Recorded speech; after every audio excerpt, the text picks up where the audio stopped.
I guess we can start our panel session. It's a pleasure to be here with you. We have some of the members that are going to present that are going to arrive a bit late, so we can start and reorder the list of presentations. My name is Fabiano Mionichuk. I'm from Brazil. I'm the head of the Brazilian delegation, and I'm co-chair of this working group on information, cybersecurity, and digital development. It's a pleasure to be here with you. It's a pleasure to be here with the colleagues that are going to present. Our session is named Information and Digital Security, and I'm pretty sure that we have a lot to share in common based on the documents that were discussed and based on the experience that you bring from your home countries. I'd like to establish that we have a 7-minute time for the presentations. I know it's going to be difficult to follow by that, to abide by that, but as we are in the last session of the day, I suppose that people are tired, and you as well might be tired because you've been working a lot since the morning, and many of you are experiencing the jet lag, like me. And so I guess we can keep that around 7-10 minutes for each presentation.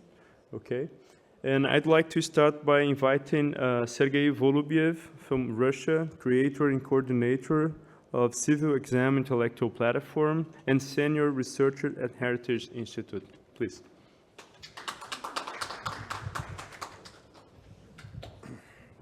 Спасибо, коллеги. Там должны были презентацию.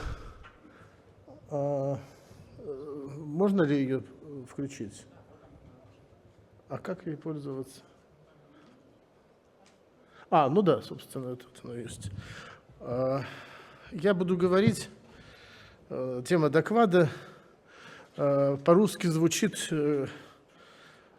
«Культуросообразность как принцип построения безопасного информационного пространства». Но когда я начал переводить термин, мне очень не нравилось то, что буквально дают переводчики. И вот это получилось, что все-таки важно подчеркнуть, что соответствие культуре как принцип построения безопасности, а соответствие культуре не только с точки зрения ценностей и смыслов, но и с точки зрения того, что культура имеет внутреннюю архитектуру, несущие конструкции, общие для развитых культур человечества, и что если мы говорим о развитии информационного общества и человека в нем, то безопасным это развитие будет в том случае, если выработанные тысячелетиями истории человеческих культур принципы построения культурного пространства будут сохраняться в будущем, то это пространство будет безопасным. Если эти принципы будут нарушены, то оно ни при каких обстоятельствах безопасным не будет, даже если будет обеспечен полный контроль всех его участников, потому что речь идет о принципиальных вещах. Я приоткрою небольшой секрет, что в ходе деятельности рабочей группы, в ходе подготовки мы спорили периодически по поводу проектов документов. И в частности, у отдельных коллег вызывал вопрос само понятие «национальный сегмент информационного пространства».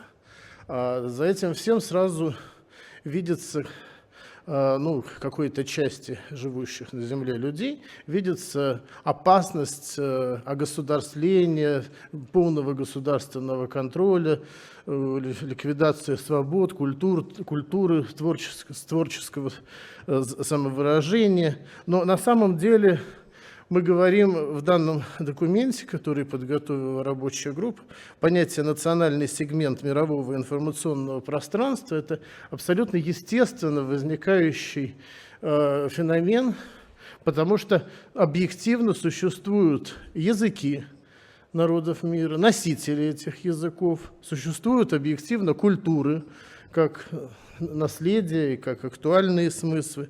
И в ходе формирования информационного общества, по мере оцифровки этих культурных массивов, естественно, по мере вовлечения субъектов культуры в информационное пространство, эти национальные сегменты этого информационного пространства просто не могут не возникать. То есть они возникают по определению. При этом, что важно и что вызывает большую озабоченность, что процессом информатизации, цифровизации подвергаются базовые механизмы производства культуры и, соответственно, воспроизводства человеческой идентичности и общественной идентичности. И это создает абсолютно новые вызовы, потому что культура оказывается совершенно... И субъекты культуры, и мы все люди, так же, как являющиеся субъектами культуры, мы все оказываемся в совершенно новой информационной ситуации и в совершенно новой культурной ситуации. Скорость обращения текстов, смыслов, культурные иерархии, которые были присущи в культуре, все это подвергается большому сомнению, потому что в условиях информационного общества, где ценится скорость, где, так сказать, все эти процессы получают процессы распространения информации, в том числе культурных ценностей, получают необычайную скорость распространения, к сожалению, фору получают низовые явления культуры.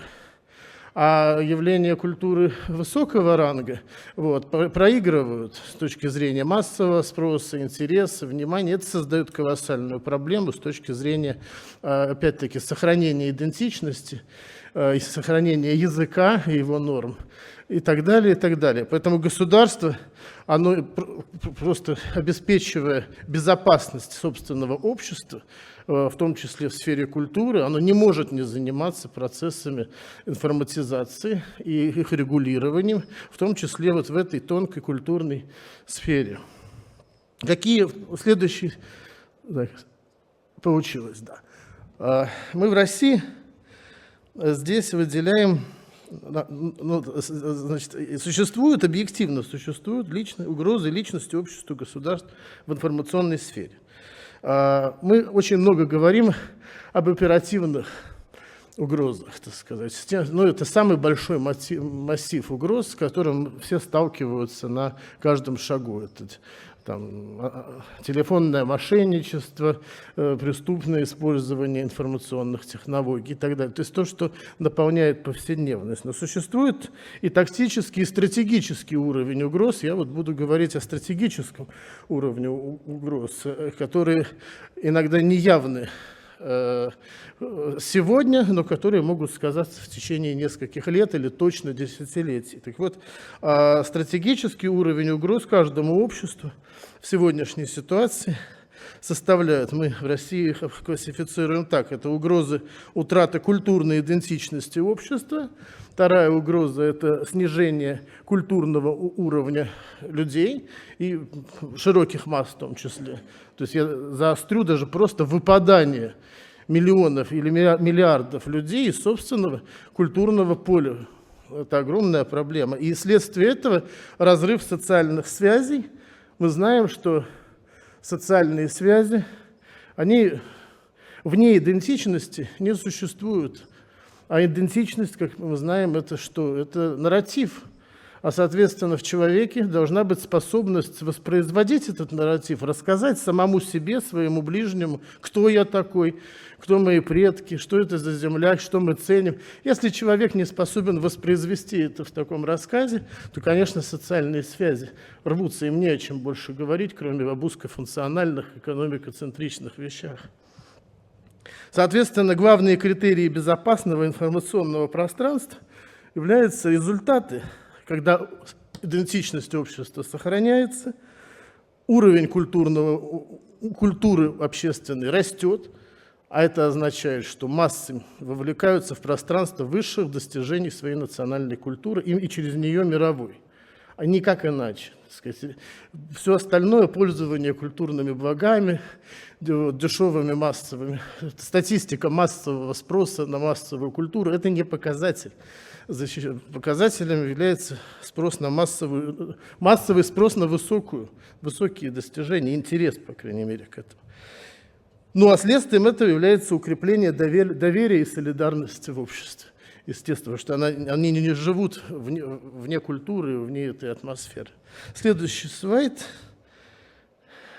может быть, иногда страшно произносить банальные вещи, но еще страшнее осознавать, что эти банальные вещи непонятны очень многим, особенно когда речь идет о лицах, принимающих решения. Так вот, конечно, очень важно понимать соотношение понятий информационное пространство и пространство культуры.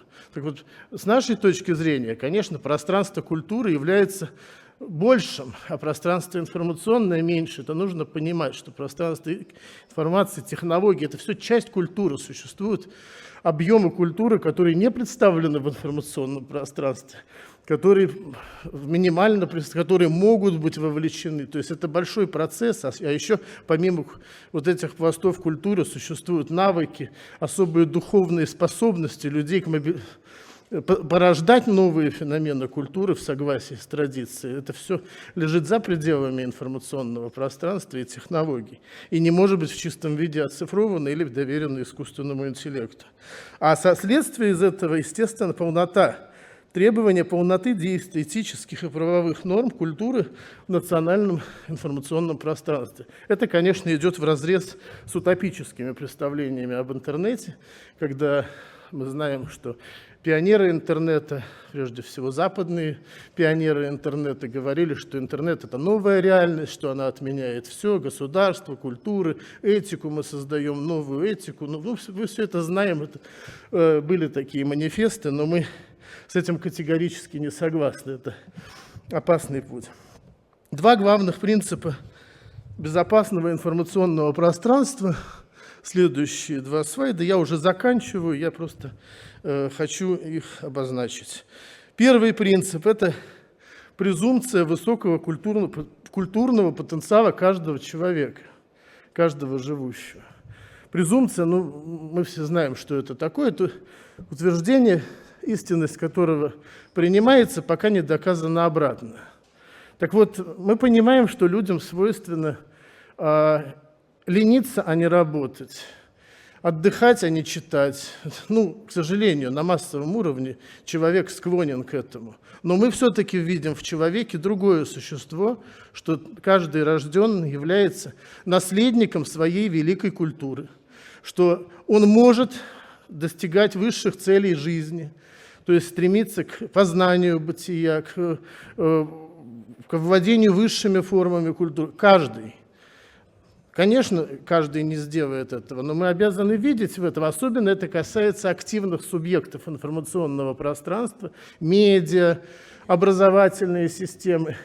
Конечно, они должны идти по пути высокой планки и пробуждать в каждом человеке стремление к этому высшему, а не пытаться играть на понижение, развлекаться с ним, так сказать, его увлекать какими-то частностями, не давая общей картины мира и приобщения к высоким ценностям.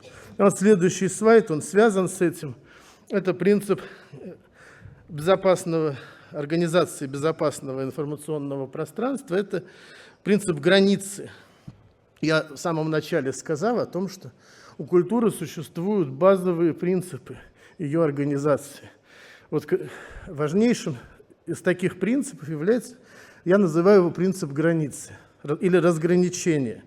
В культуре, в любой высокой культуре всегда отделены между собой храм или религиозное пространство, площадь как политическое место, как собрание или как место, где расположено, так сказать, представительство власти. Площадь как рынок – это немножко другое, и между ними есть граница. По крайней мере, когда на площади собираются торговать, в это время там не обсуждают политические вопросы, и наоборот, это не смешивается. И, наконец, пространство библиотеки – это пространство тишины, где тоже не торгуют, не кричат, не развлекаются, где погружаются в мир знаний. Это очень условные символы, но они понятны всем живущим на Земле. Храм, площадь, рынок, библиотека. Это разные пространства, там разный уровень тишины и шума допустимого. Максимален он на рынке, конечно, ради бога, но этот рынок должен иметь границы. Сегодня мы живем в ситуации, когда рынок вышел из берегов, когда пространство рынка затопило собой практически все пространства. Это еще каким-то чудом сегодня государственные сайты в сети не рекламируют, а могли бы. Ну, я шучу немножко, так сказать. То есть, что-то из того, что нам досталось в наследие от предков, то есть еще сохраняется в современном мире. Мы с трудом себе представляем сайт президента, на котором размещена реклама. То есть, это показалось бы совсем диким. Но почему-то на образовательных ресурсах этой рекламы уже очень много, иногда чрезмерно, она отвлекает. Иногда сами образовательные ресурсы являются скорее торговыми площадками, чем, собственно, ресурсами, дающими образование. Поэтому реализация первого принципа, презумпции высокого потенциала, означает то, что мы признаем и защищаем право человека пребывать в публичном пространстве, которое насыщено эталонными образцами культуры, наивысшими, а не низшими. И это пространство публичное, пространство общения, образования, политической дискуссии, оно должно быть изолировано от пространства рынка. Я не социалист, так скажем, в чистом виде, и не против бизнеса, и ничего такого не имею, и не против рыночной экономики, но она имеет смысл только в том случае, если у нее есть границы, если она не подменяет собой механизмы культурного производства. Тогда она работает, если есть ценностные культурные рамки. А жизнь человека не должна сводиться к рынку и собственно, к этим механизмам. Должны быть пространства, где человек свободен от этого, где он занимается своей душой, развитием детей, улучшением сообщества и, наконец, политикой, которая не только и не столько обслуживает экономику, сколько является пространством такой конкуренции идеалов. То есть надо вернуть и политику к высшим формам. Собственно, я исчерпал свою презентацию. Благодарю всех за внимание. Спасибо, коллеги.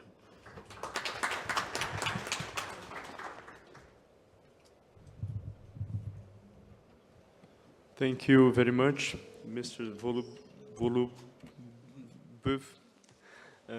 Very interesting when you mentioned the idea of borders in terms of the cyberspace, of the informational space, if we can blend them together. I know they're different, but usually when we talk about borders to refer to the informational cyberspace, we're thinking about the attribution problem.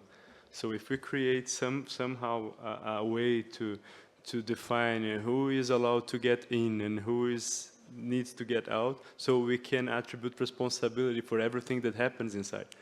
But now you came with a different view, a new view to talk about borders as a focus point for culture. That's very interesting. I'd like to congratulate you and to make this remark. So next one in our presentation, Mr. San Bin, from China, partner of the Beijing International Exchange Association. Mr. Bin.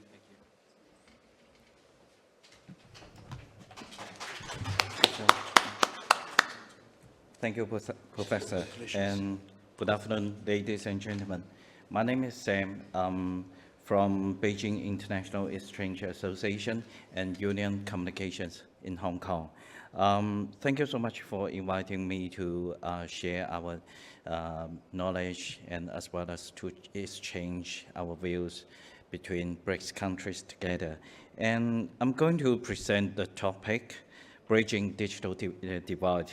Why this topic is very essential in our group, because digital skills, they are the basic human rights, and security is part of the skills we need to equip with together. And then we will be able to benefit from the digital skills together.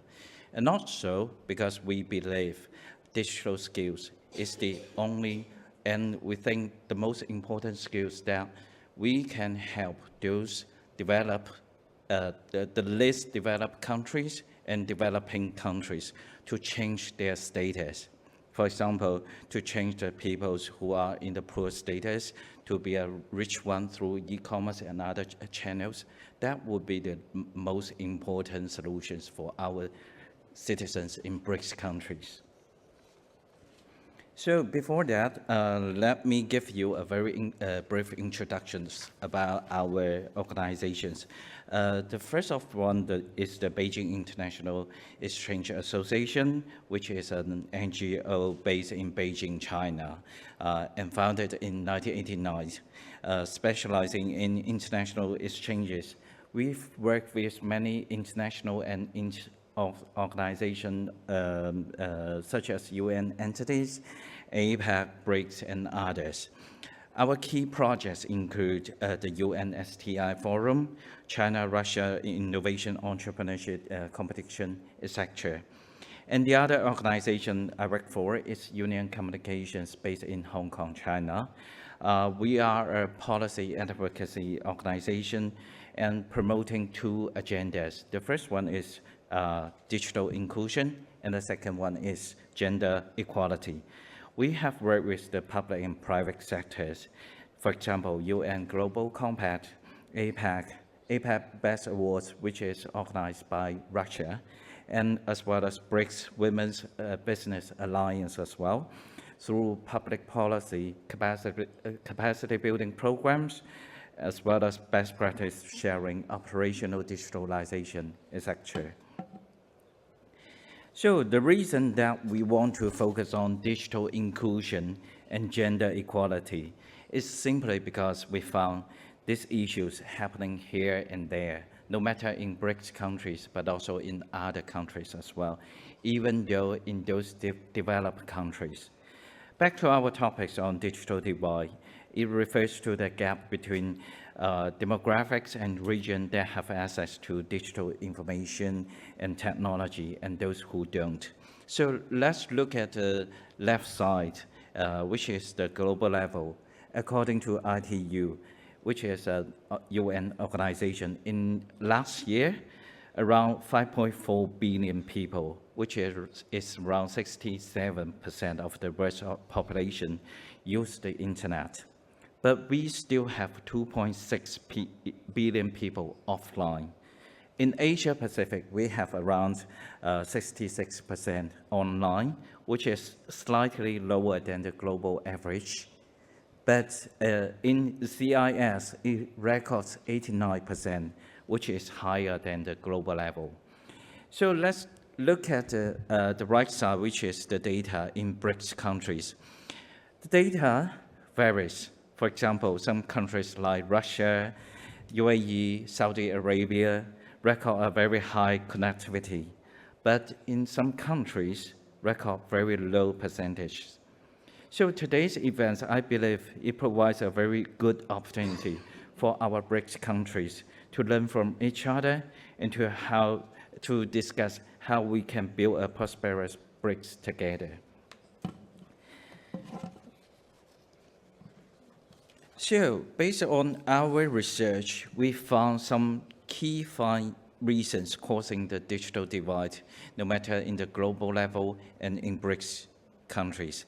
The first one is the infrastructure and accessibility. Especially in the rural areas, many are cut off from the digital world due to the simply absence of the basic infrastructure. And the second one is the economic factors.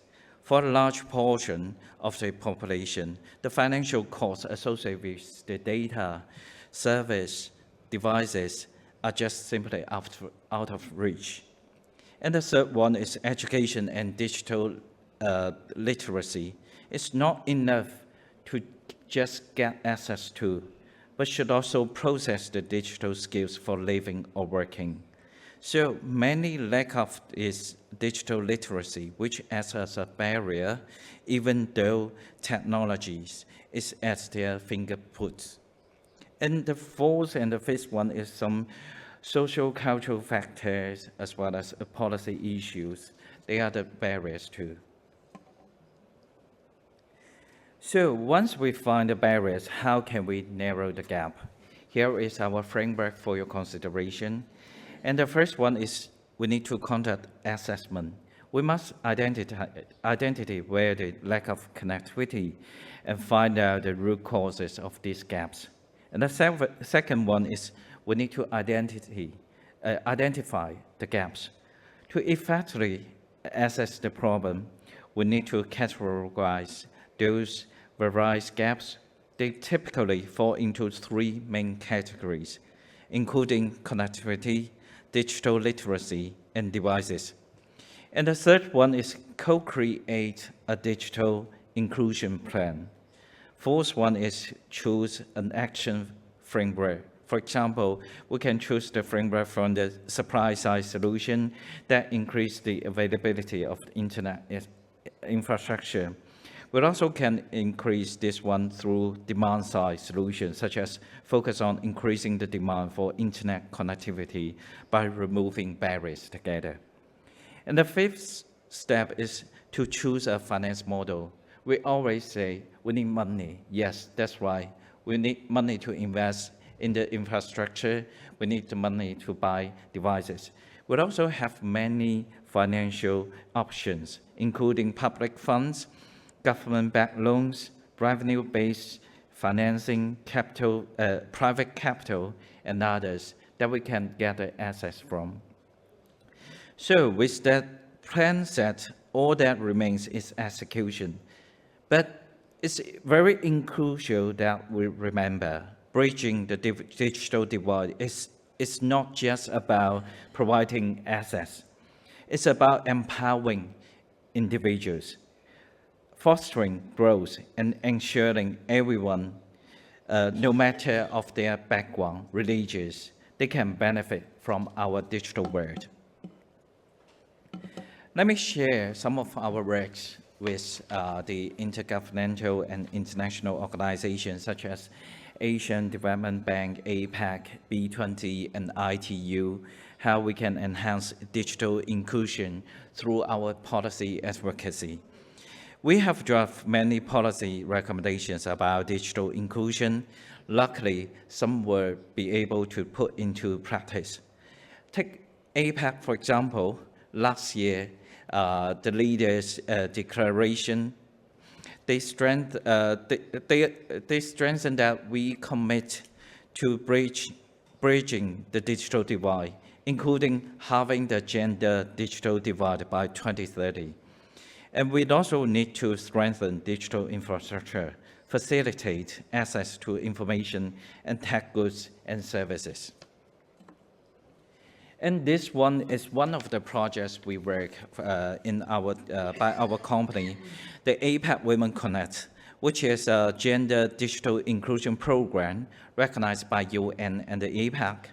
It aims to empower women, especially young girls, to realize their entrepreneurship via digital solutions through inspirational sharing, practical learning, effective recognizations, and awarding through the e-commerce side.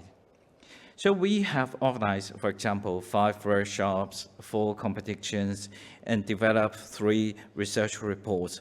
As a result, the program has successfully benefited over 100,000 women and girls globally. For example, this morning I heard some of the speakers shared some of the countries, especially in Africa, there are lack of some infrastructure, and the women, they have to take care of kids. We also have many girls like the ladies who only can stay at home to take care of the household works. But in the meantime, they can use the e-commerce to sell their products to their social communities together. So this is one of the solutions that we believe it can change everyone's view. And today, we bring some key recommendations for BRICS consideration. The first one is that we need to have supportive policy. We need to formulate policies that are inclusive and address the needs of vulnerable groups, especially for young girls, women, as well as senior citizens like us.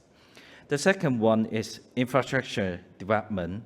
We shall continue to invest in high-speed and reliable internet, especially in underserved areas, like the rural areas. The third one is digital literacy. Connectivity without capability is just like having a library without the ability to read, for example, in the university.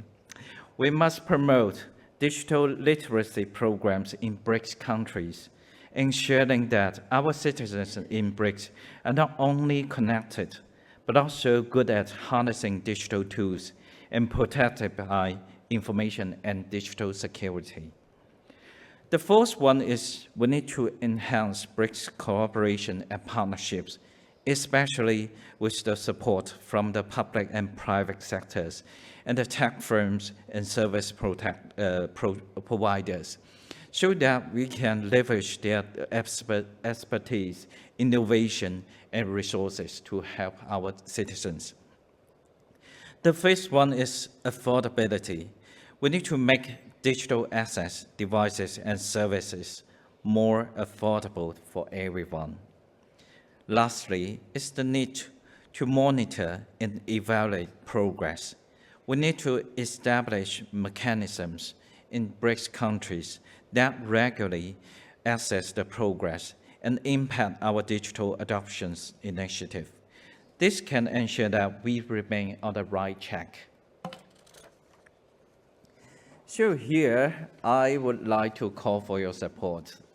We are going to have some projects in BRICS as well as working with Russia together.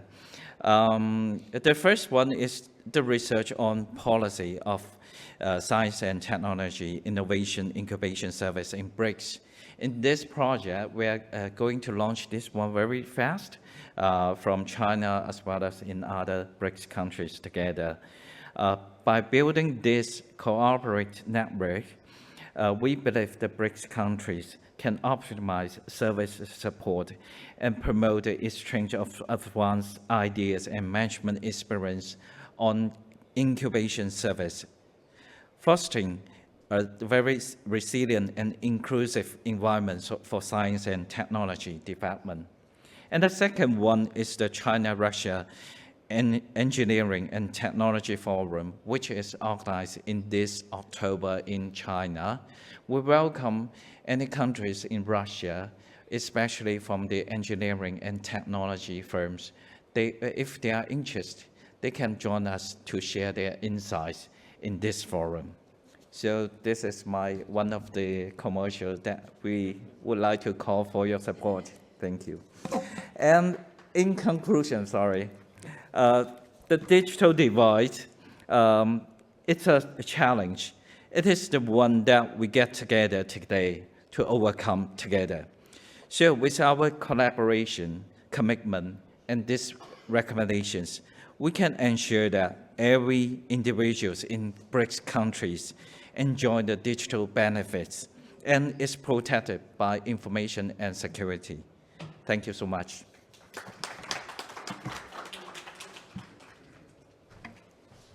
Thank you very much, Sam, for your presentation.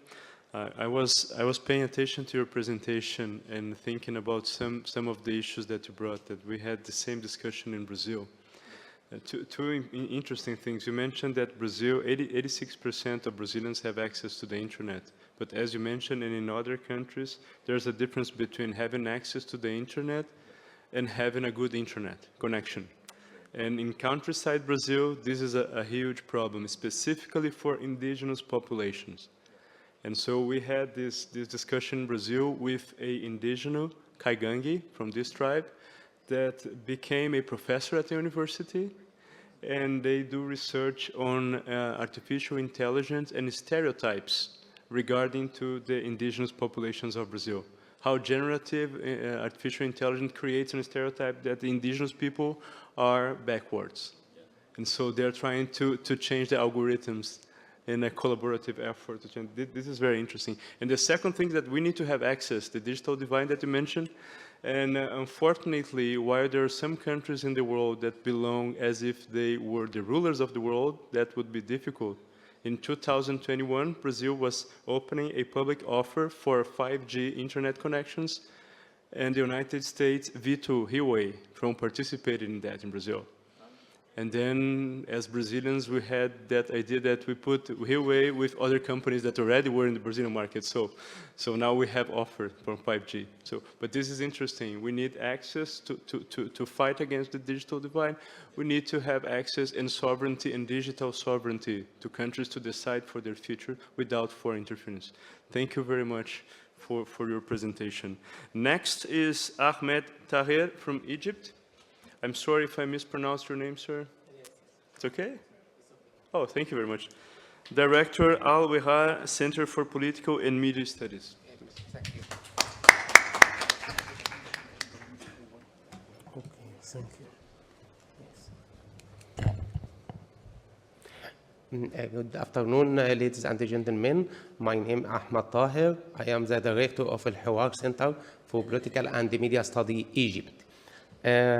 Firstly, I'm glad to be today with you, and I present all thanks to Russia to organize this important conference, and I thank Organized Association to invite me to participate with you today. I want to say in this conference that today this conference is a good step to enhance the role of BRICS in the world, because this is the conference is the first about civil society after BRICS become BRICS Plus. From this point, I see it is important to make this forum a sustainable forum or sustainable entity every day, every year. Second, I will start my speech. My speech title is I try to answer the relation between how can save our information, our data, and in artificial intelligence. In BRICS, I see this is important issue. We should give it many attention. So I divided my paper to 3 axes, the first and second and the 3. In the first, artificial intelligence between 2 terms, opportunities and the challenges. This is a question from which this research paper is based, which reviews how we can use or benefit from artificial intelligence safely within the framework of the country included in BRICS group. BRICS countries combine the 2 levels in this field of artificial intelligence, which are the level of countries that produce artificial intelligence tools or are capable of producing them. The other that use this intelligence. Because we saved how we should use artificial intelligence. So in the country, in the BRICS, we have 2 levels. Country can produce and the other use this artificial intelligence. So this is in this point. Therefore, there are 2 perspectives regarding this newcomer in the world of the technology. The first perspective stems from hope for this newcomer.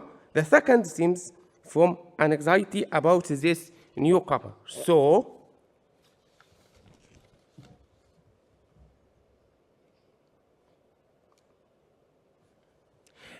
from these 2 perspectives, I try to present how we can use artificial intelligence in safe. The first axis, this is overview about spirit of artificial intelligence chat application.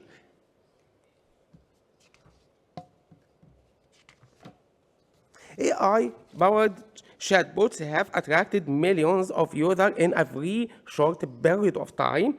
Application published in application stores with the terms or increased by 8.14% annual in the first quarter of 2024. Best application and the websites generally to research 100 million users, time to reach this 100 million users as we see in this shape.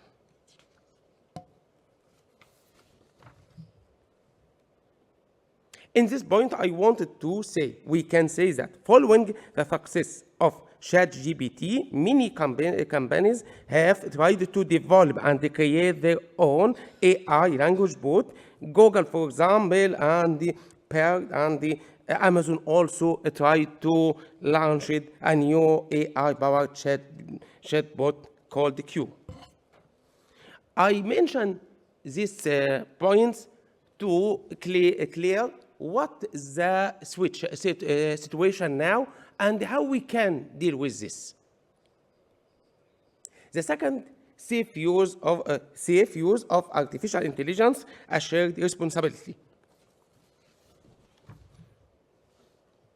Technology, including its application of artificial intelligence, provides a new and unlimited means of information, knowledge, and borderless communication for high concentration for children and youth. But its negative effects are multiplied and affect to include physical health, where the negative impact on physical activities, in addition to many other problems related to the negative impact on the ability to be creative or even empathize with others. So, the matter requires a number of steps or policies that can be followed to reduce these negative effects on society in general and the youth in particular. Some mechanisms can be explained on 3 levels as follows.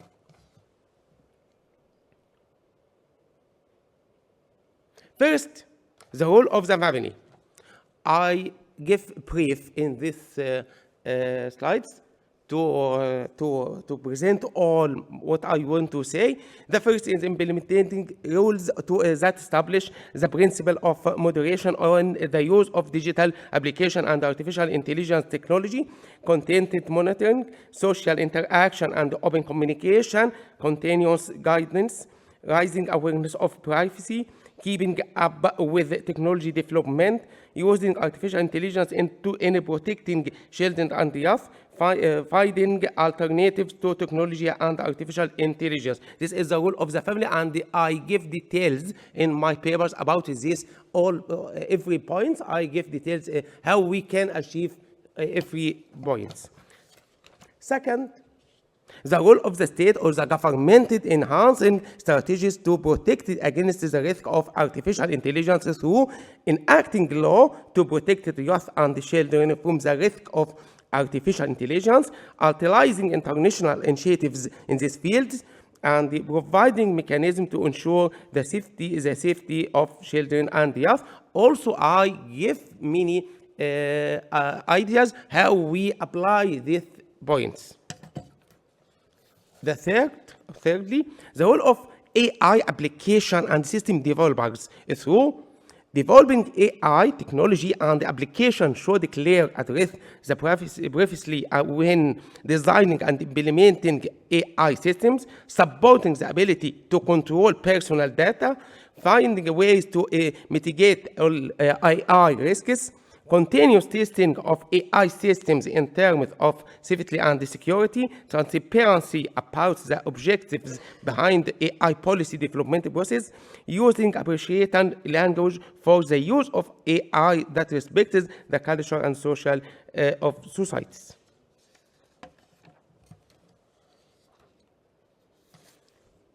Third, access in my papers towards an ethical charter for artificial intelligence within BRICS.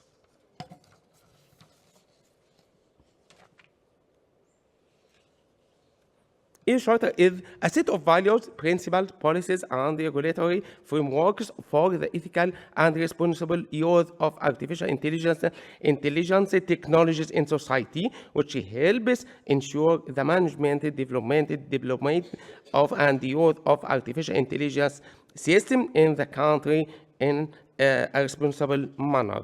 This is the definition of ethical charter. In this respect, I wanted to say that in my country, in Egypt, we developed an ethical charter for use artificial intelligence, which include a set of guiding principles centered around 5 main principles: humanitarian approach, transparency and interoperability, justice, accountability, security, and safety. So we can say that it is important for BRICS group to agree to develop an ethical charter for the use of artificial intelligence as agreed upon in accordance with Article 57 of the Peking Declaration issued by BRICS Summit on the importance of responsible and ethical development of the use of artificial intelligence for social and economic development and the comprehensive growth of all society. Finally, we confirmed that the future means that we need to take a proactive approach that focuses on education, regulation, and ethics to reap the benefits of AI and protect society, especially youth and children, from potential risks. The ultimate goal is not to stop the use of AI in various applications, but to direct it on a path that ensures safe, just future for society and the peoples.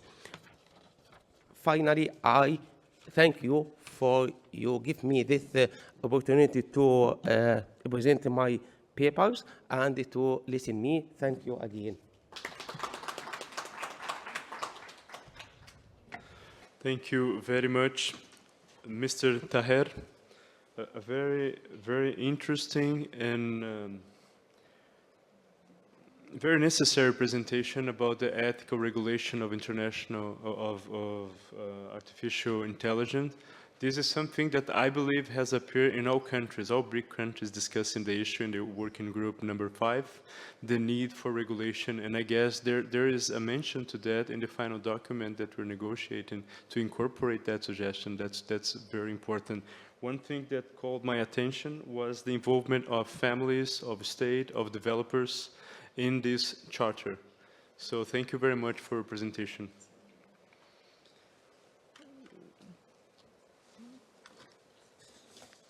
After Mr. Taher, I guess Mrs. Nidal Al-Tenaji from the United Arab Emirates. Oh, sorry, I'm just jumped someone. Okay, no. Okay, come, you can. Yes, I'm. Oh yes. So do you maybe let? Okay. Thank you very much. So because I guess, okay, yes, because I guess you are here and your neighbor was after. Oh, okay. We're going to fix that later.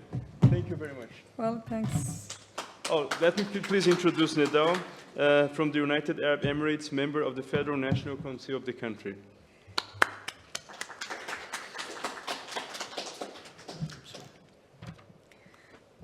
Well, I'd like to welcome you all in this session, and I'm glad actually to join you today on a topic that is of crucial importance in our digital world. And before I start actually my presentation, I just would like to reflect a little bit of what I've been hearing since this morning. And I think that when we are talking about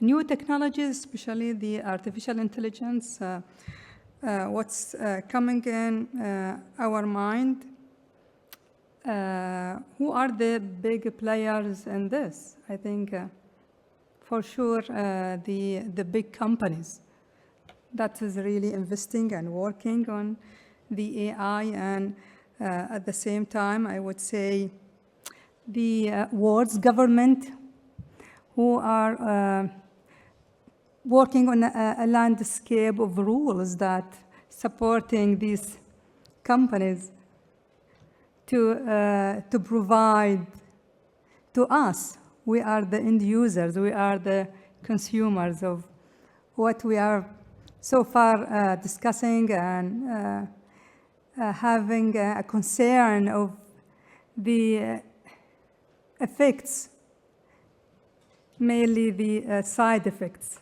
of these technologies and how we can work with our community in order to overcome all that. Anyway, let me jump in to my presentation. As we all see today, the digital transformation has largely affected our lifestyle from the smart phones, smart homes, and online banking, social media. We are really consuming all these kind of digital transformation, and digital technology is embedded in nearly every aspect of our daily life. Well, is there other way to live our life without it? I don't think so. So this integration brings huge benefits, including convenience, efficiency, access to a wealth of information, and actually it is also introduced a countless of cybersecurity risks. And I think that's the big concern that we have all in our mind. The adoption of the new technologies, such as the Internet of Things, the cloud computing, mobile devices, has brought a new challenge. For example, the Internet of Things devices, often targeted by malware attacks. The cloud services can be vulnerable also to data breach if not suitably secured. This growing complexity and impact of cyber threats required strong cybersecurity measures across all fields.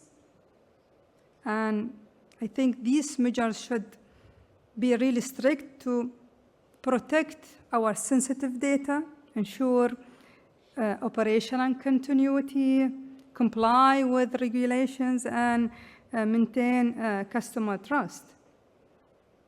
In addition to all that technologies, I think the field of information and digital security also got affected by the use of generative artificial intelligence, which includes tools like my colleagues has mentioned, for example, the ChatGPT. And I believe everyone in this room have tried using such a tool that I think should be considered as a double-edged sword, if you would agree with me. That present actually both opportunities and challenges, as we hear this over and over, because the artificial intelligence enhance our ability to first detect, respond to, and predict cyber threats. The AI systems can process a huge amount of data at incredible speeds, identifying patterns that might indicate a security breach. Well, this capability is really crucial today as the volume and complexity of cyber threats continue to grow. According to a recent report, it showed that 61% of businesses say they cannot detect breach attempts without the use of artificial intelligence technologies. Well, the AI-driven cybersecurity solutions can reduce the cost of detecting and responding to breaches by as much as 12%, which is really beneficial.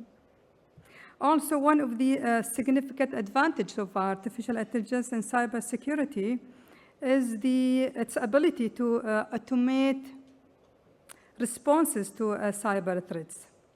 This ability or capability is particularly valuable in large organizations where manual monitoring and response can be impractical. One more thing also is the predictive analysis. And this is really very powerful tool by AI, because it's allow us as individual and also organization to anticipate potential security threats by analyzing threats and patterns. And I think AI can really forecast which systems are likely to be targeted and suggest proactive measures to mitigate these risks. This shift from reactive to proactive security is a game changer, because it's enabling organization to stay ahead of cyber criminals.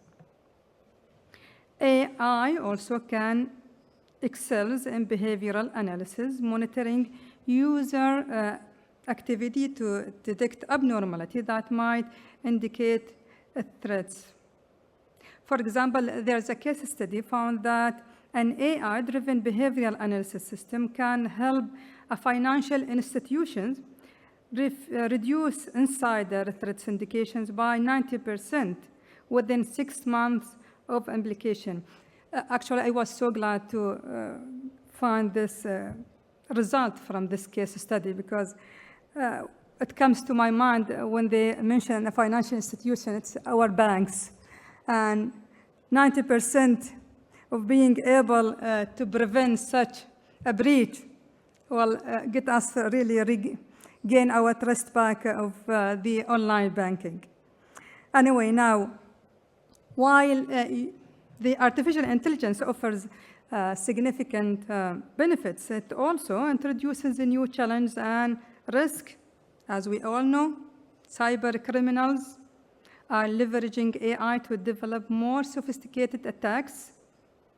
Well, I think this arm race between attackers and defenders means that cybersecurity strategies must continuously evolve. The other challenge is balancing between security and privacy.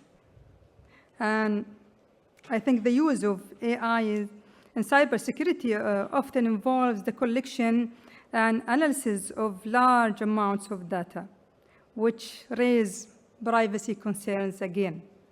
For example, in your email system, we need the AI tool to prevent a breaching to our personal data, but at the same time, we are letting them to go through our privacy. So I think organization must balance between the need for effective security with the obligation to protect user privacy and ensuring compliance with data protection regulations and implementing data governance practices. That's really essential to address these concerns. Actually, looking ahead, the future of AI in cybersecurity is really promising and transforming the way security is managed. Also, I think human and AI collaboration will be crucial. We cannot deny that the AI might be smarter than us. I believe all of us hear about the danger of us as a human, that we are facing another creatures, I could say, that we created by ourselves. But I think that collaboration is really important, because with the AI handling routine and time-sensitive tasks, the human focus should be on strategic decision-making and complex threat analysis. This synergy will enhance the overall effectiveness of cybersecurity efforts. Well, finally, I think in order to mitigate these risks, both individuals and organizations must adopt comprehensive digital security strategies. And I'm glad that we are doing this at BRICS. And that's what makes this forum is really important on that thanks. By focusing on two main things, really. The education and awareness, that's really very crucial. And I heard many presentators has mentioned that we have to focus on the education and the awareness, raising the education and awareness of the various segments of community. And thanks for many initiatives that's really taking care of that. And we need also to develop and enforce strong security policies and procedures to ensure consistent protection across all digital assets and activities. I would say by the end that AI is really playing an increasingly critical role in cybersecurity, offering all that advanced capabilities.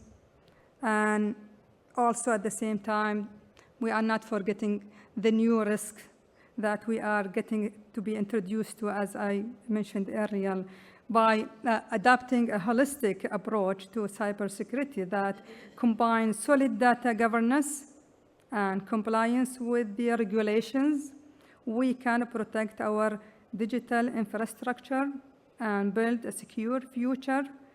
I think there is an urgent need to establish guidelines and regulation to manage the rapid growth of AI technologies, putting the human rights and community values at the forefront.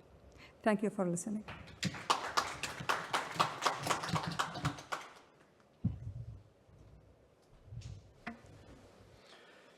Thank you very much, Mrs. Nidal Al-Tenaiti from the United Arab Emirates. Something really struck me when you said that we're moving from smartphones to smart homes. And I was thinking about the persons in between this movement. And sometimes I think that because of the advances in technology, we are becoming dumber. And then I was thinking about that. You are in your own place and you say something and the lights are on and say something that's, and in a couple of years we won't find the place to turn it off or turn it on. Yes. So, but that's a joke. Just to mention something that's very important.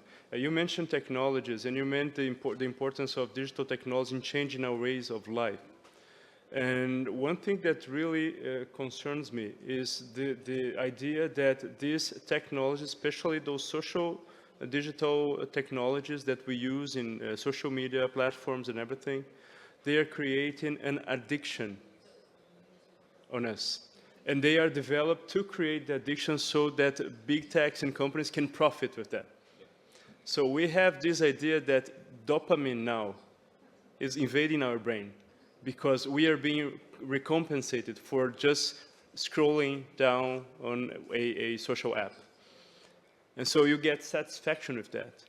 And yes, we cannot get rid of that. And children are get addicted to that too. Because we're so busy with our affairs, so we cannot take care of the children, so they get the phone, and they get addicted early in life. Yeah. So this is one thing. That's why when you mentioned the regulations to deal with technologies, like we have heard before, it's something that I think it's very profitable and very interesting to dig into that. Congratulations again for such a brilliant presentation. Alain Salviev.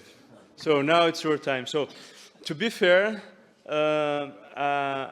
Mrs. Al-Tenaiti comes first, and then you come after her in the program. So that's why I jumped you, okay? Nothing personal. Okay. Alain Salviev is Vice President of the BRICS Strategic Projects Alliance for International Technological Cooperation. Please. Да, спасибо. Профессор Мельничук говорит, что проблема в том, что человек скоро перестанет находить выключатель в своем умном доме. А мне кажется, что проблема чуть шире.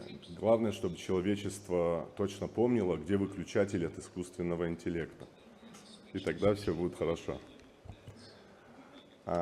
Позвольте вот еще к реплике Ахмеда. Очень содержательные сегодня экспертные доклады. Самая короткая этическая хартия искусственного интеллекта, которую я читал, а я читал очень много в силу своей работы, Санкт-Петербургская этическая хартия, там всего одна фраза: «Помоги человеку». Мне кажется, очень коротко и ясно. Так, а где моя презентация?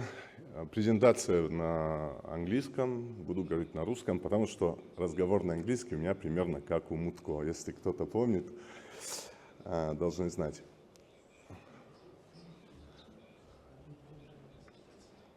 У меня была презентация, я скидывал Горбачевой и какому-то еще, да, коллеге. Ну, ладно, меня никогда не останавливало отсутствие презентации. Дело в том, что я почти 25 лет преподаю. И почему мой доклад может быть ценным? Меня зовут Алан Салбиев, у меня трудовой стаж в отрасли информационных технологий начался 1 марта 1999 года. И за это время было многое из рядовых таких пехотинцев информационных технологий, от оператора ВМ я дорос до регионального министра цифрового развития, затем перешел советником федерального нашего российского министра цифрового развития, а с 30 мая стал вице-президентом по международному технологическому сотрудничеству Международного альянса BRICS. В 2014 году основал Академию системного анализа и около 200 проектов российских, международных в сфере информационных технологий. Поэтому смею предполагать, что все, что я скажу, хотя бы в какой-то минимальной степени может иметь ценность к теме нашего сегодняшнего форума. О чем я расскажу в своем докладе? Смотрите, в чем проблема. Формат BRICS стремительно развивается, и желающих войти в команду BRICS все больше. Но первый звонок прозвучал, и 25 июня агентство ТАСС передало новость, что большинство стран BRICS решили пока взять мораторий на вступление новых участников BRICS. Как сказал Сергей Лавров, я хочу процитировать и буду читать, чтобы не ошибиться. Подавляющим большинством голосов десятки решено взять паузу с новыми членами, чтобы переварить вновь прибывших, которые увеличили состав в 2 раза. Это сказал Сергей Лавров, министр иностранных дел. Вот предлагаю сегодня в кругу единомышленников, в кругу экспертов поговорить о том, как не допускать подобной ситуации. Как сделать BRICS таким форматом, помните принцип «подключил и работай». Мне кажется, в современном мире это возможно сделать. Давайте об этом поговорим. Похоже, искусственный интеллект развивается более быстрыми темпами, чем BRICS. А это означает, что формат BRICS может оказаться в ситуации экзистенциального кризиса, потому что в нынешнем амплуа BRICS может стремительно сойти с мировой сцены. Почему? Потому что как только формат BRICS начинает уступать по эффективности в реализации проектов, а мы же понимаем, что критерий эффективности – минимизация транзакционных издержек. Если в формате BRICS проекты делаются долго и дорого, в отличие от каких-то иных конкурирующих форматов, в том числе цивилизационных форматов, то, скорее всего, этот формат окажется нежизнеспособным. Поэтому, если BRICS – это будущее человечества, очень многие эксперты об этом говорят, что именно BRICS – это будущее человечества, то, скорее всего, новую силу формату BRICS организация тоже сама должна быть организацией из будущего. Мы все видим, что очень много организаций старого формата, они постепенно уступают в эффективности из-за бюрократии, из-за неповоротливости, небыстрой адаптивности к меняющимся условиям. Вот если вы внимательно посмотрите на Евросоюз, на формат НАТО, вы можете в этом убедиться. Современный формат в условиях взаимосвязанного и взаимозависимого мира – это сетицентрические организации. Когда нет лидера, когда нет догм, когда нет доминанта. Вот сетицентрическая организация, вот как это работает? Я специально опять зачитаю, чтобы ничего не пропустить. Очень хорошая формулировка, не моя, но я ее вот прямо скопировал. Сетицентрическая модель управления – это модель, в которой используются сетевые информационные технологии для интеграции географически рассредоточенных органов управления в адаптивную глобальную общую систему. Я бы ни за что лучше не сказал. Современные технологии уже позволили сделать самое главное. Впервые в истории человечества появилась технология, которая даже самым разным членам команды обеспечивает безусловное доверие. Никогда такого не было в истории человечества. Это технология распределенного реестра. Блокчейн. Многие, наверное, знают эту технологию именно по вот этому названию. Как пользоваться этой штукой? Вижу, все. Да. Видите, я чуть не пропустил себя такого красивого, серьезного. Я бы не смог это пережить. Блокчейн. Вот самое главное, на мой взгляд, это имплементировать современные технологии. Здесь я согласен со всеми спикерами. Важно современные технологии использовать во благо. И вот блокчейн дает самое главное, это доверие. Доверие – это основа любого социального института. Любого. Без доверия невозможно ничего. Соответственно, вот предположим, что мы обеспечили доверие в формате BRICS. А взаимопонимание, если даже люди верят друг другу, но не понимают друг друга, доверие невозможно. Соответственно, вот взаимопонимание – это то, обо что сейчас спотыкается формат БРИКСа с точки зрения масштабирования. Дело в том, что свойство к взаимопониманию в современном цифровом мире называется интероперабельностью. Это специальный термин. Интероперабельность – это способность к взаимопониманию даже не людей, а систем, экосистем, цифровых платформ. И вот это свойство интероперабельности – это то, что нам очень быстро надо сделать в формате БРИКС. Наши данные должны начать уже сейчас понимать друг друга. Наши цифровые экосистемы уже сейчас должны понимать друг друга, даже раньше с опережением, чем мы. Вот с точки зрения, будя искусственным интеллектом, я бы в принципе свысока смотрел на человечество. Очень много недостатков в нас, хотя мы основатели этого искусственного интеллекта. Соответственно, мы сейчас должны не бояться технологий, и мы должны серфить на гребне волны новых возможностей для того, чтобы БРИКС действительно превратился в сетецентрическую организацию нового формата, если действительно мы будущее человечества. И в этом плане интероперабельность является ключевым условием. Пусть люди пока не до конца доверяют друг другу, пусть страны имеют пока непреодолимые противоречия, пусть. Но давайте хотя бы сделаем так, чтобы наши системы и данные начали друг друга понимать. Собственно, в чем быстрая победа? Вот если бы мы сейчас не просто начали собирать академические группы и формировать там экспертные составы по интероперабельности, это не имеет значения никакого практического. Давайте сфокусируемся на быстрых победах и на этих кейсах отработаем интероперабельность. Что я предложил? Там мелким шрифтом, извините, их было много идей, я оставил только 7, их было гораздо больше. Во-первых, сквозные таможенные процедуры. В условиях постоянных ограничений, постоянных санкций. Вот профессор Мельничук сказал, нам наложили вето на связь 5-го поколения. Вот сообщество БРИКС имеет возможность на основе интероперабельности при использовании систем распределенного реестра сделать сквозные таможенные процедуры в один клик. Да, это реально, это возможно. И для этого не надо быть Евросоюзом и прочим, потому что там эффективность гораздо более низкая. И свойство интероперабельности еще в том, что на национальном уровне государствам вообще не надо ничего менять, не надо вносить изменения в законодательство, в стандарты. Мы просто на наднациональном общем уровне, в слое БРИКС, делаем коннекторы друг с другом, чтобы мэчиться и понимать друг друга, и все. Это достаточно простая технологическая задача. Потом вот общее цифровое пространство юридически значимого обмена и хранения информации. Вот все отрасли, с которыми я говорю, они сталкиваются с этой проблемой. У всех сейчас проблема в том, чтобы обмениваться электронными документами, которые бы имели одинаковую юридическую значимость. И признавались всеми странами, и мы их могли архивно хранить.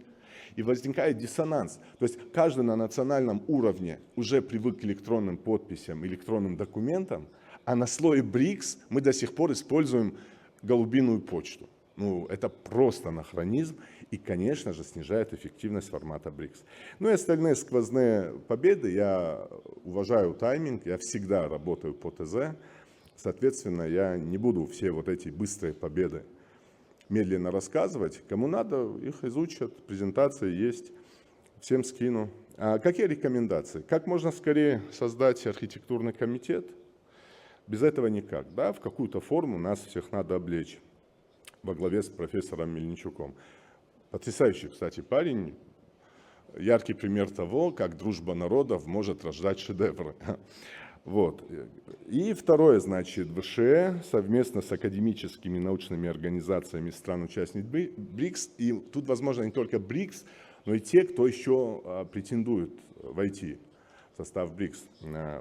У русских людей говорят, что одна голова хорошо, две лучше. Создать вот эту группу и как можно скорее начать отрабатывать на реальных кейсах. Вот не дай бог это опять утонет в каких-то разговорах, совещаниях и отчетах. Ну и выводы. Формат БРИКС действительно может стать основой для человечества, безусловно. И технологии, современные в условиях взаимосвязанного и взаимозависимого мира, это позволяют сделать. Глобальный юг возрождается, и с небольшим, может быть, перерывом, но все страны, которых называют будущим человечеством, это еще и великое прошлое человечества. Просто немножко надо посмотреть историю, и все будет понятно. Ну и, собственно говоря, ради чего я вышел, ради моего красивого, улыбчивого портрета. Здесь есть ссылка на веб-сайт организации, в которой я работаю. И моя личная страница в Telegram, пожалуйста, пишите, как минимум презентацию я вам направлю. И на русском, и на английском языке. Единственное, я на китайский еще не успел перевести, но всему свое время. Спасибо.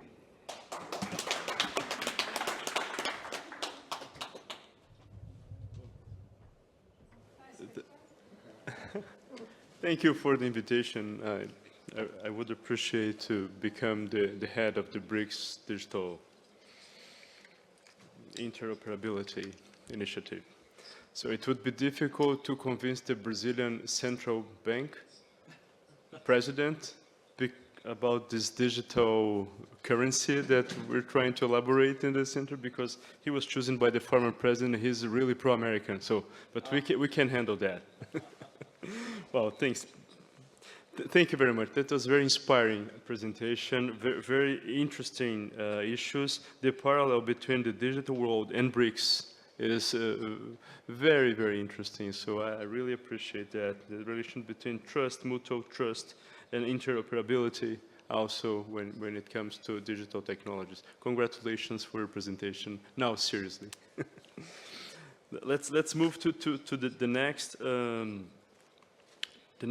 person that is going to present, and she is from the Philippines, founder and chair of Digital Filipinas, and her name means in Portuguese the most beautiful word that we have in Portuguese, which is amor. Amor means love in Portuguese. So please, Amor Maclan, the floor is yours.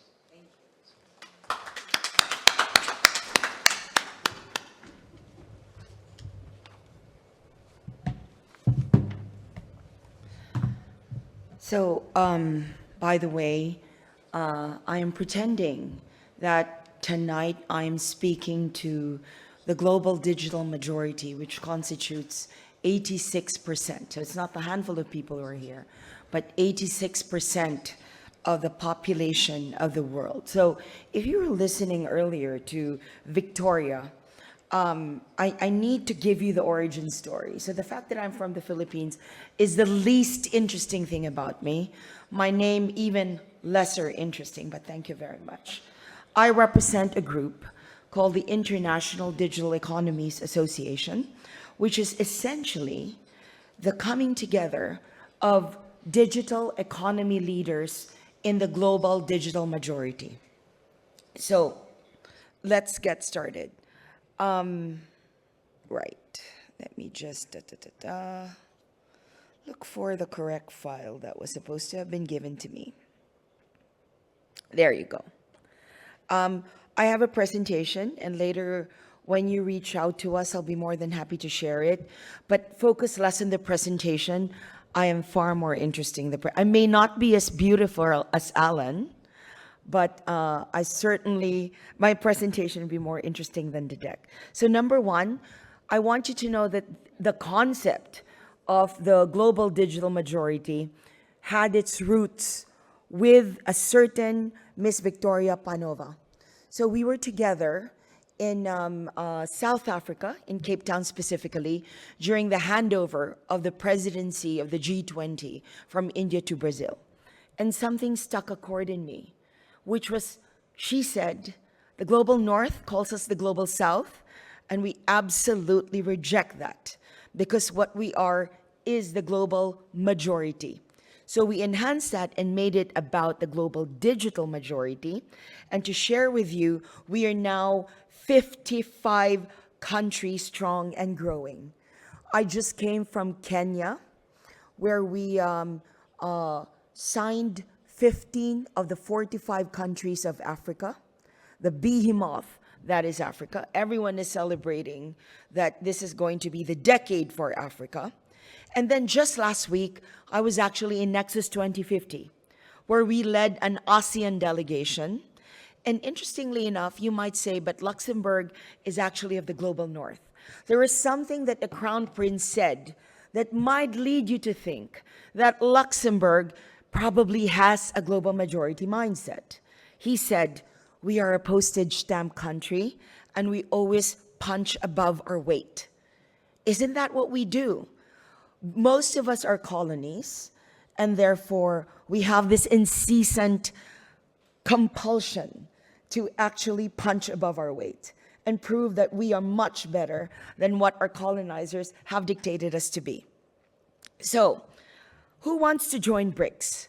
Many of our members in IDEA, like Indonesia and 40 other countries, one of my favorite being Cuba, the DRC, Kazakhstan, we have a friend over there, Aslan.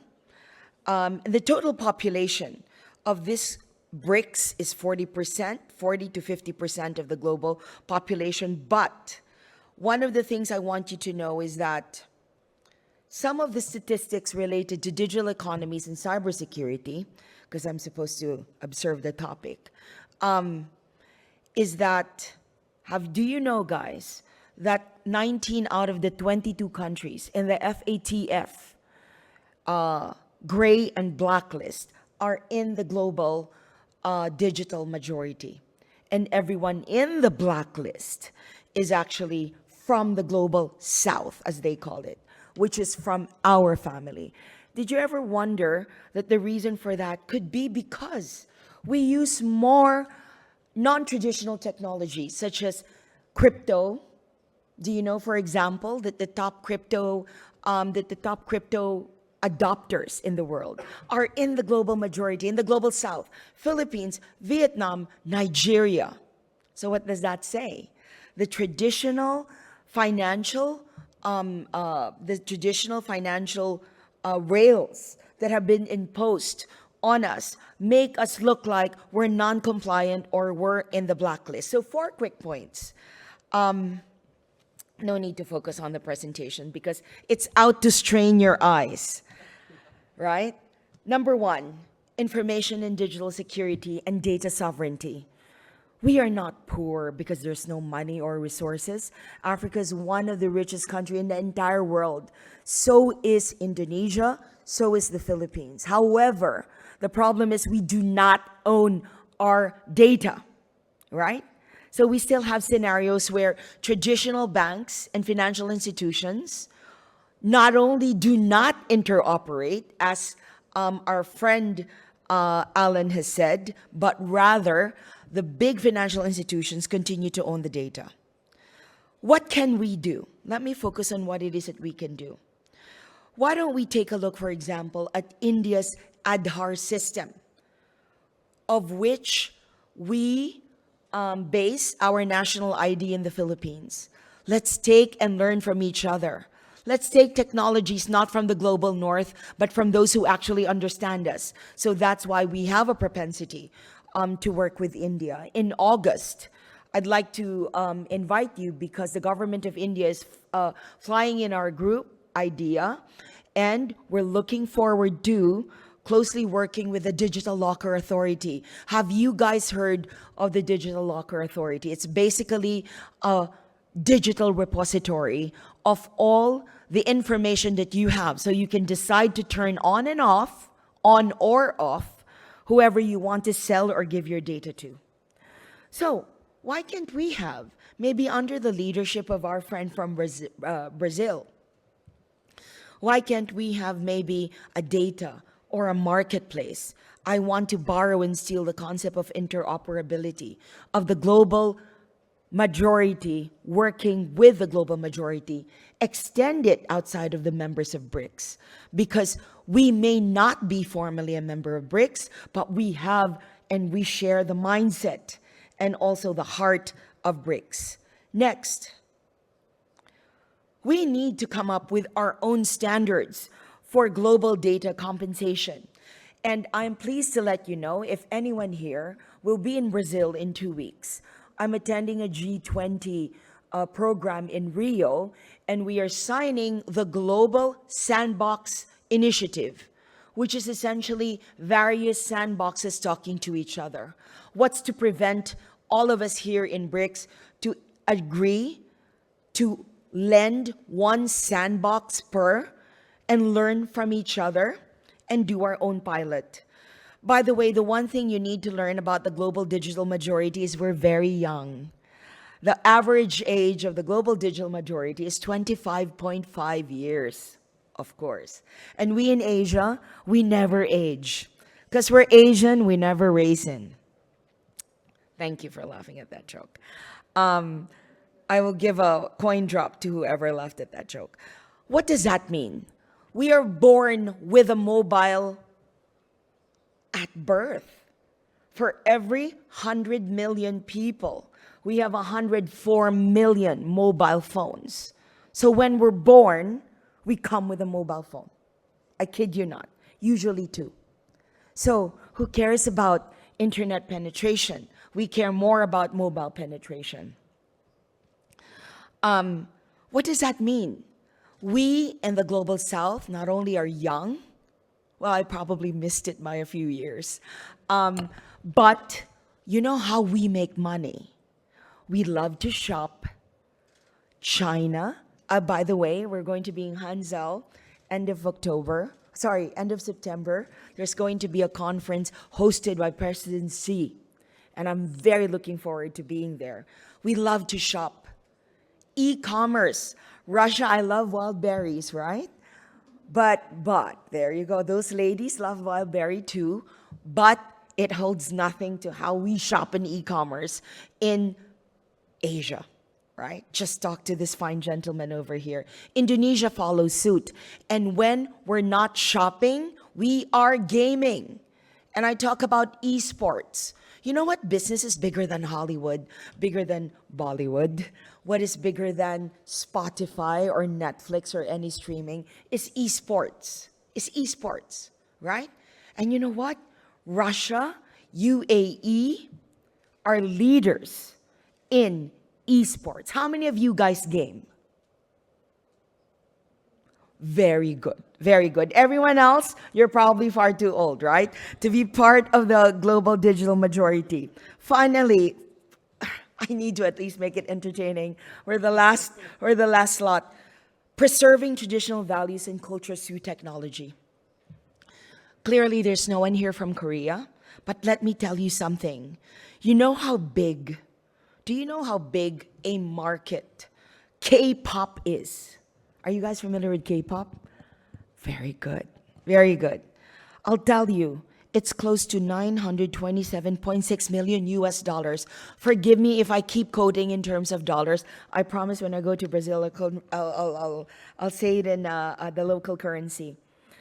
So e-gaming is huge, K-pop even bigger. And it's not just about indistinguishable boys and girls dancing. It's about promoting food, promoting tourism. How many of you guys have been to Korea? Come on, raise your hand. See? And most likely it's because you saw a K-pop drama, right? Now, very important, how do we use technology to preserve traditional cultures and values? And I dedicate this to my friend Nadal, who was listening to me over breakfast. Look at how the UAE or even Saudi Arabia, right, projects its culture into the future. You're all familiar with NEOM. How would you pronounce that? NEOM? which basically is a smart city projection of what Saudi 2030 is going to be, right? I was just in Dubai recently to speak during the Dubai FinTech Summit together with the DIFC, and everything is about the Museum of the Future. It does not obviate. Earlier, you know, I'm Asian, so I'm kind of teary-eyed. So when they opened the talk about, you know, how Ethiopia, cradle of civilization, when the gentleman talked about Ubuntu, I just totally lost it, because that was exactly my same speech in Africa. But you know what? The global digital majority, look at the Middle East. We can look to the Middle East as to how they're projecting themselves in the future. It's their soft statement to say we are far more advanced than all those global North countries would ever be. So look to that. Finally, preventing conflicts in the information age. I think someone here talked about CBDCs and blockchain technology and crypto uptake. It is what the FATF is using against us in the Global South for why we are in the black and the gray list. Because they don't have the tools to understand these new technologies. I mean, Russia, I just came and met with a couple of partners. I know there's the digital ruble. There's also the e-rupee, right? And we are seeing the decoupling from the traditional dollar. But I see it instead as the strengthening of the RMB or the strengthening of the rupee, right? Because if they catch a cold, if they sneeze, we don't need to catch a cold. They can keep their cold to themselves, right? Now, why do I say the CBDC is potentially the answer to a unified BRICS currency? Anyway, we're asked to look into the future, and maybe this is a recommendation that you can look at. CBDCs are the perfect way to go. First week of April, I was with the Hong Kong Monetary Authority, darkening the doorsteps of Mr. Eddie Yue. And essentially, Hong Kong, I look to Hong Kong SAR in China as one of the financial hubs, along with UAE, of the digital majority. They launched a project called the M-Bridge, which basically brings together Thailand, UAE, and mainland China. Why don't we all join that? I think Russia should join that. Egypt should join that. By the way, guys, you need to take a look at Egypt because all the investments in Saudi Arabia is landing in Egypt. So I need to visit Kanal Khalili again. It's M-Bridge. Well, why can't BRICS be a part of that? And blockchain is very critical to this because it will allow for traceability, right, of the currency. For example, many of us here respect, I am a big champion, even if I'm not Muslim, of Sharia finance, halal finance. It is only through blockchain that we will be able to track whether your money is haram or halal. Final point, making the internet safe for children. The only way we can make AI safe is by using blockchain technology to create attribution for the data. How do I know, for example, that what Dr. Ahmed said was really said by him, right? And not by his doppelganger online. So only blockchain will be able to do it. There's another important contribution that Russia actually made, which is the idea of phygital, right? So it's physical and digital games. We were in Kazan just last October, and after they play 3x3 basketball on their mobile, they literally play it in person with IoT and smart gadgets connected to it. So, in closing, what we'd like to be able to say is technology is going to be our greatest ally in the global digital majority, especially with BRICS. And I think my final request is, may I ask BRICS to collaborate with those who might not be formally of BRICS, but share your heart and your mind as part of the global digital majority. This is our group. Look at our chair. He's Nigerian. He is the father of Africa FinTech. and we'd love to have you in IDEA. Maraming salamat po. Bolshoy spasiba, ya lublyo tibia, BRICS. Thank you. Thank you very much, Mrs. McLang. A very interesting, brilliant presentation, and the idea of the concept of a digital global majority, it's very welcome. Thank you very much. Next, Mr. Aslan Tolegenov from Kazakhstan, an expert. The floor is yours. Здравствуйте. Благодарю вас за приглашение. Меня пригласили сюда в качестве эксперта. Многие страны подают все больше заявок на вступление в эту организацию. И если целью БРИКС является внедрение единой валюты с целью избавления от зависимости от гегемонии доллара, коллективное увеличение роста экономических показателей, обеспечения социальных, финансовой стабильности стран-участниц. И если БРИКС выступает за общечеловеческие ценности, в отличие от стран Запада, то, конечно же, я обеими руками за то, чтобы моя погрязшая в русофобии страна как можно скорее оказалась в этом объединении. Касаемо информационной цифровой безопасности, я хочу сказать, что да, мы живем в век цифровизации, и мы черпаем информацию из интернета, а интернет изначально он создавался как западный проект США. И я считаю, что нужно создавать суверенный альтернативный интернет. И мне бы очень хотелось, чтобы формирование Международной службы информационной безопасности было преимущественно в русле именно российских предложений. Я хочу, чтобы Россия в управлении информационной безопасностью была центром силы. У России сильная IT-школа, хорошие программисты, которые берут первые места. Вот. Также я считаю, что нужно обратить внимание на опыт таких стран, как Северная Корея,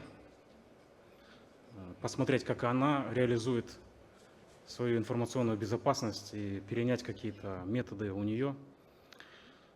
Вот. В общем, нужно работать в этом направлении. И самое главное, чтобы все, что здесь обсуждается на этом форуме, не было пустопорожним и подкреплялось делом. Я прошу прощения, раз уж мне выпала такая честь выступить на этой широкой трибуне в сердце России, Москве, перед мировыми делегатами, и сказать, что правду не убьешь. Спасибо.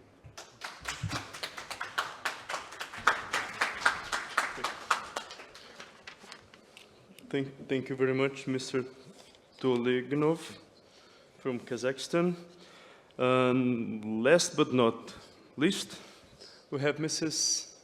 Hoda Al-Kazhaini from United Arab Emirates. She is founder and director of Emirat TechSec Center for Emerging Tech and Advanced Research Acceleration, Associate Vice Provost of Research Translation and Innovation, New York University, Abu Dhabi. The floor is yours. Thank you, Fabiano, and thank you everyone who's part of this last session. I know that it's kind of a bit on the spectrum session because you have to get to the pertaining conversation that we're having here. I'm going to talk about using the collective good that we have in the room to build for new economies. And when I say building for new economies, it's a new way of establishing digital sovereignty, and maybe, thank you so much, Amore, for possibly talking more about economic sovereignties from our part of the world. I think it's very important today to listen to the small nations of big impact and listen to the impact metric that nations bring on the table. It's not just about, understanding the key objectives that we set to understand today for this session, but I want us to think beyond national and collective, nationalization or globalization collectives, or building for this kind of regulation repository or ethical conduct for technology, as well as for building for new bilateral and multilateral collaborations that goes beyond establishing trade belts to establishing what we call open collective industry belts that will build for the next generation of deep industries and high growth industries in emerging markets. What we know about the BRICS countries is something that we should be proud of. Over 70% of emerging technologies and deep industries are being developed in the BRICS countries and BRIC nations. This is very tremendous in terms of impact, because we are not just looking towards a landscape of 50 critical technologies, but over 44 of those 50 critical technologies are developed within this economy. In addition to the fact that you are standing to impact over 3 billion people, and as well contributing over 20 trillions or 26% of a global GDP from this nation, is something that's important to keep in mind. It leads to a global efficiencies on trade level, but also it leads to being the tension points when it comes, or the bearing entities of tension, global tension points when it comes to digital sanctions or new economic sanctions that comes into conflicting nations. We're one of the highest, we're one of the global regions that concentrate highest conflicts in the world, and highest as well vulnerability groups in the world. But as well, with that parallel, we're one of the highest emerging economies that builds for faster efficiencies. So I think with the crisis comes innovation, and with innovation comes a new way of developing for new efficiencies. And this is the learning lesson that we should take to the global sphere, and we should be able to maintain the success, I would say, consortium development, as my fellows has issued the call earlier. I think they throw the glove, and they they've said earlier that we have to merge forces, and I think we should be humble around the table of collaboration and bring forces together to build for new global efficiencies. And when I speak to global efficiencies, I'm not just talking about cyber sovereignty or security sovereignty, but also something that goes beyond digital sovereignty or technological sovereignty and R&D sovereignty, towards building for this stack of industrial sovereignty that should be developed across different nations. And those industrial sovereignties goes beyond what Fabiano just mentioned earlier, right? You told us in this morning session that there is a huge distinct definition difference in between cyber and information security, and do agree with you in there, because when you discuss information security, then you tend to care about the physical and non-physical space, regardless of what's happening on a cyber specific space. And today, more than yesterday, we're being faced by the harsh realities of what would be the bystander effect of not addressing these critical issues.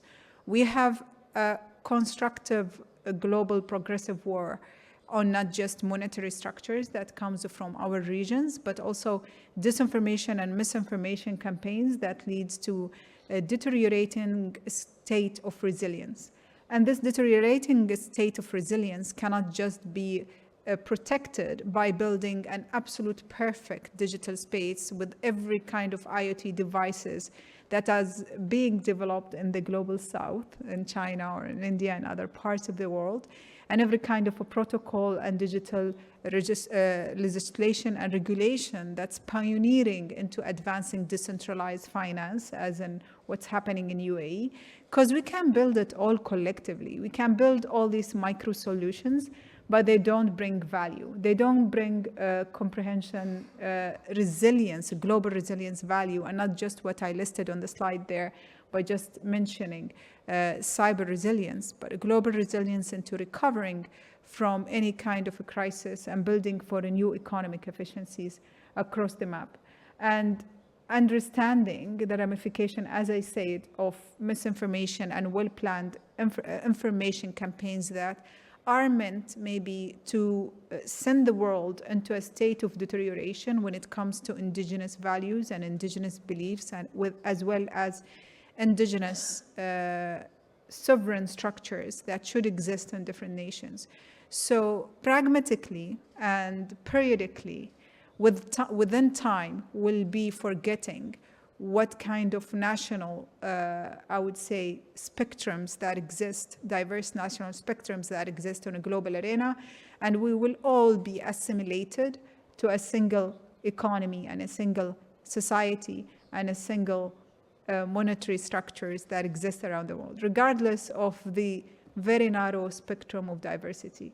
This is maybe the bleak reality that we are withstanding to get if we don't apply for developing our own technology and developing our own practices and industries within our respective nations. I'm not going to go through the massive statistics here that tells you that over 30% of misinformation practices have been increasing in the past decade, and over 58% of internet users within BRICS countries have encountered false information.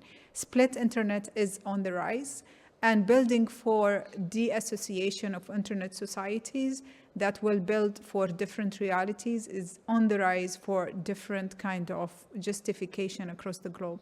It is being financed by state actors and non-state actors across the map, but how can we make sure that within this kind of conflicted priorities that exist on a global stance, that the individual rights, as my colleagues have stated earlier, and Mori has stated earlier, that kind of lock consortium, right, for your data, is also being delivered for your rights of decision or rights of existing on a global arena, to make sure that you don't want to be analyzed or you don't want to be subjected to misinformation campaign on whatever kind of cost that would be initiated globally. Just thinking of the economic loss and cost that's being portrayed around 78 billion annually on different economies, that's an economy that would support multitudes of small, medium enterprises to exist and to building new solutions.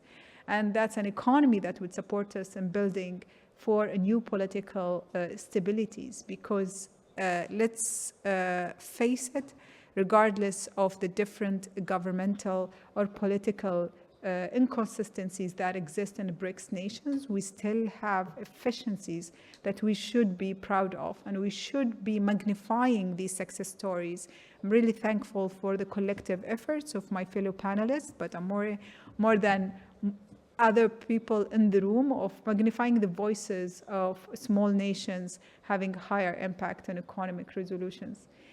As well as we have talked in the past on around different elements. Education and information acceleration is important. Establishing access to collective scholarship programs, or having that bridge that we talked about, not just in trade, but also in capacity development or confidence development across the nations, is important. Imagine a child that can learn quantum computing restructuring and quantum computing hardware development from the best of companies within the BRICS nations, where, regardless of where they are residing on the BRICS kind of geopolitical map. And imagine that child growing to be at the age of 12, having their own access to SME funding, their own access to open research and development, and their own access to developing their economic impact.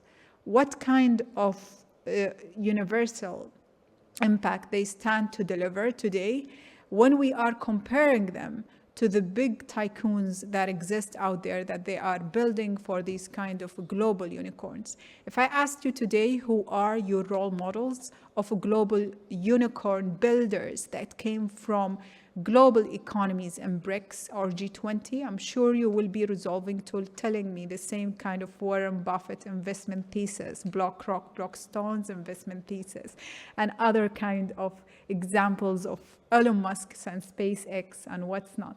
Everything that we have been fed so far in the generic, common, popular, I would say, cultural science of investments and economic development.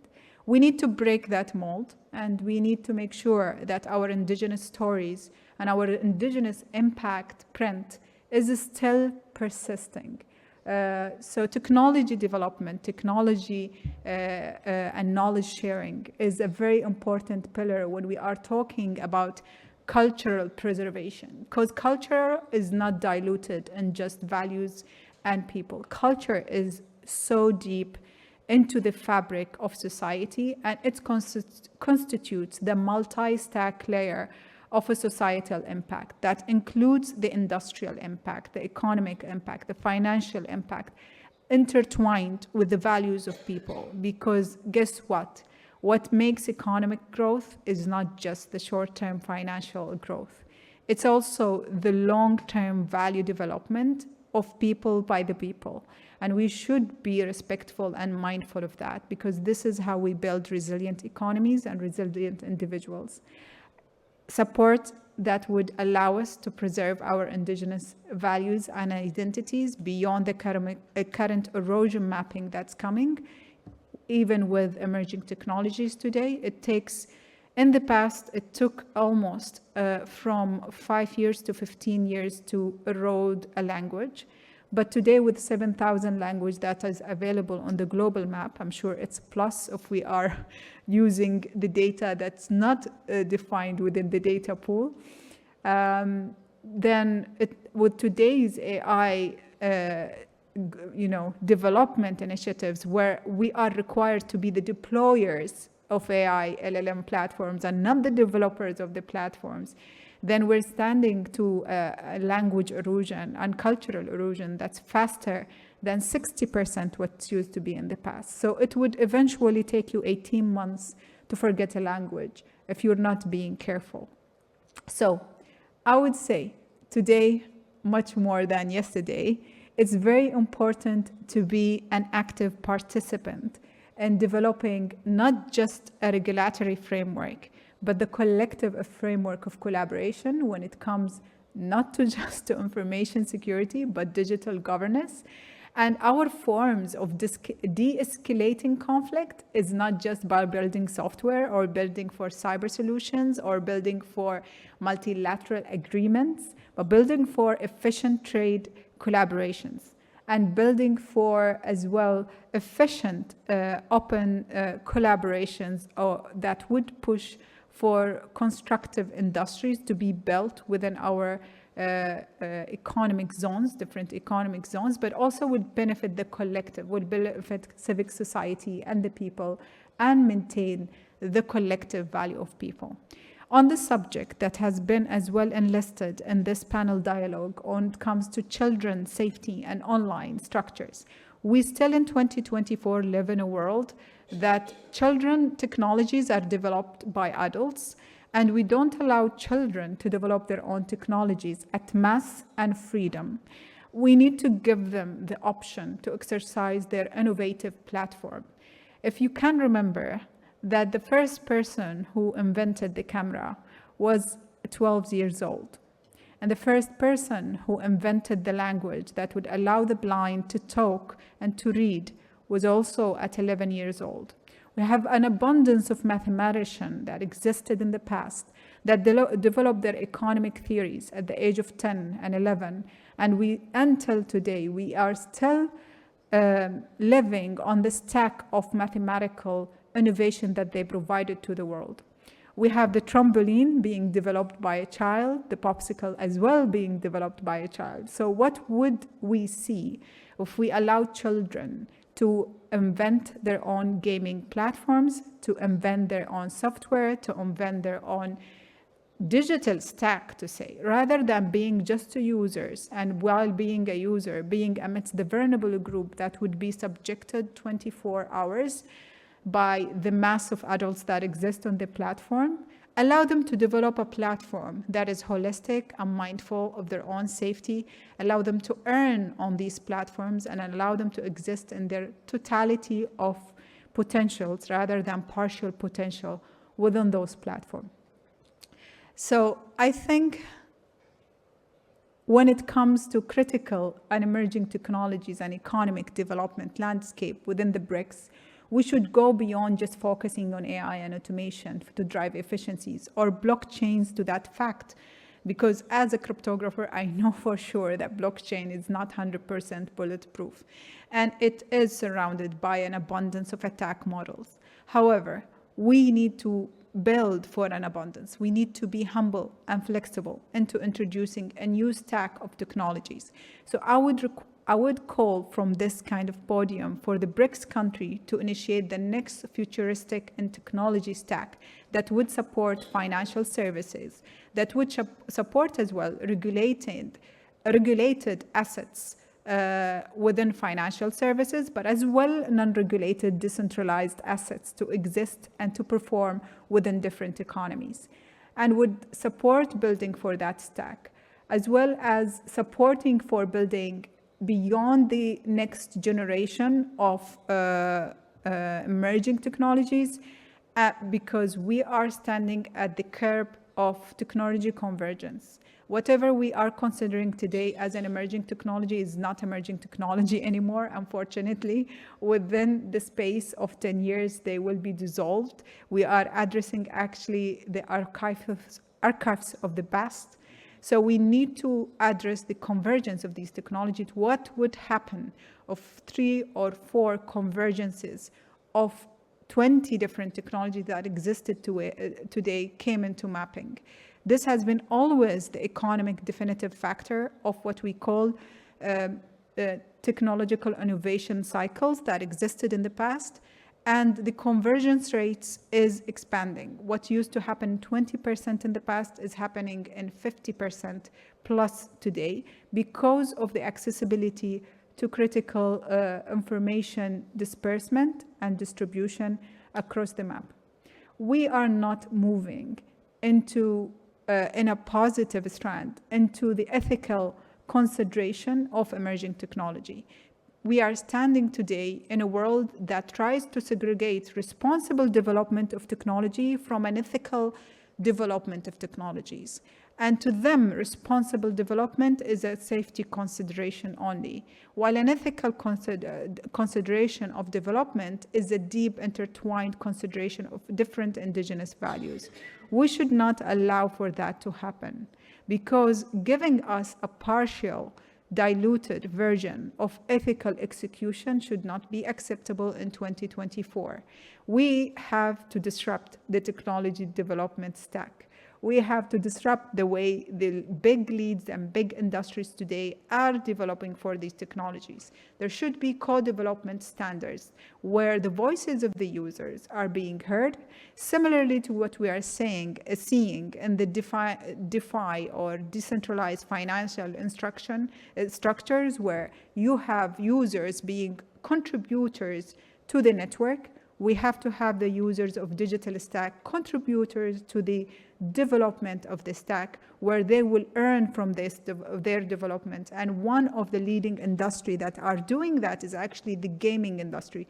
This is why within our economies, we understand opportunity and we go behind this opportunity. This is why we are leaping towards embracing new technologies related to gaming and related to decentralized finance amidst others, because they constitute a new way of earnings to individuals in their society.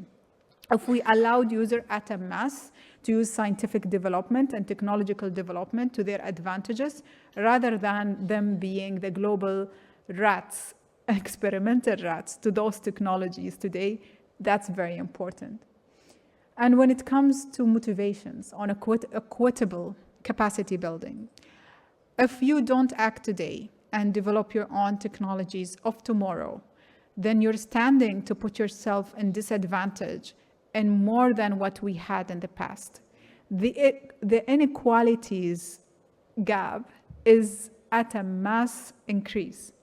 And what we used to happen, the acceleration to it that used to happen in 20 to 30% in the past is standing to be amplified today to over 40% if you stand to be just the deployment ground for emerging technologies.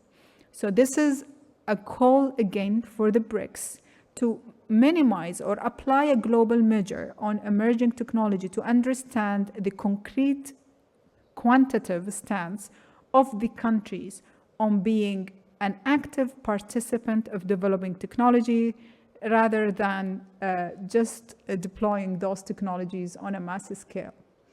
So we have a responsibility to enhance our digital equity and to enhance our digital infrastructure. It's more than just developing a digital public infrastructure in India and exporting it to the world, although India did an amazing job in opening that stack to the world. It's also a collective responsibility to make sure that people are existing around the table while we are building it, and they are contributing to that open stack on a global I would say, measures by being part of a trade belt that is being intertwined with those DPIs and other kind of respective platforms. It's also about promoting for technological innovations and addressing different risk concerns and not just cybersecurity concerns, and looking at skill developments as capacity building, because we in 2024 should not just think of a skill as a singular form of growth, but as a capacity collectively, because it requires a closer look into the quality of deliverable initiatives and quality of what you are having on the ground when we are talking about skills development, transfer of knowledge, transfer of science, as well as an open access to transfer of technology and industry is something that is as well a requirement of capacity building on these forms. So a call of multilateral initiative is what I want to end my note with, that goes beyond what I have here on the map to something that is co-shared amidst my colleagues on building interoperable architectures that is going to support high-earning markets within our BRICS or Global South or G20 countries collectively, and maybe also look for a recipe of not leaving anyone behind. Because this is the power of values versus financial structures. When you build an economy that is not just progressive over its own growth, but over collaborative growth, that's an economy that cannot be defeated by any kind of future instabilities. Thank you.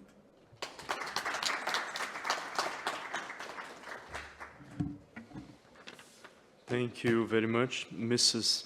Al-Khazaimi from the United Arab Emirates. Well, that's a very structured presentation and touched upon many different dimensions of the questions that we've been discussed here in this panel. Congratulations again for your presentation.